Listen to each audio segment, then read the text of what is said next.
Umetnička kolekcija škole Milan Petrović. Škola za osnovno i srednje obrazovanje Milan Petrović sa domom učenika sa sedištem u Novom Sadu je najveća institucija u regionu koja se bavi svim sferama života dece sa smetnjama u razvoju i osoba sa invaliditetom. Pored obrazovne i socijalne uloge, škola posebnu važnost poklanja uključivanju dece i korisnika u kulturne i umetničke sadržaje. Školska galerija je formirana zahvaljujući dugogodišnjem trajanju humanitarne likovne kolonije na kanalu između dva mosta od 1996. godine. U 20 saziva likovne kolonije učestvovalo je 425 umetnika iz zemlje i sveta koji su donirali 1250 umetničkih radova.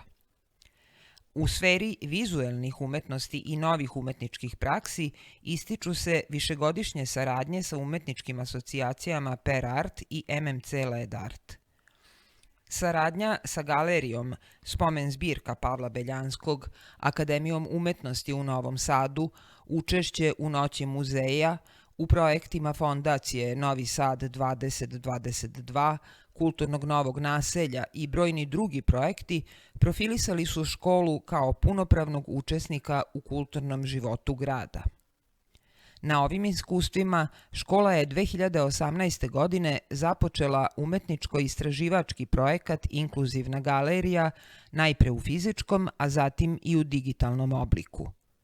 Ovaj projekat pokušava da odgovori na izazov kreiranja pristupačnog umetničkog dela. Inkluzivna galerija teži da ne isključi ni jednu osobu u doživljaju umetničkog dela na način i čulima koje ta osoba koristi u svakodnevnoj komunikaciji. Radovi iz ove kolekcije, kao i drugi otkupljeni ili donirani radovi, čine okosnicu ove izložbe.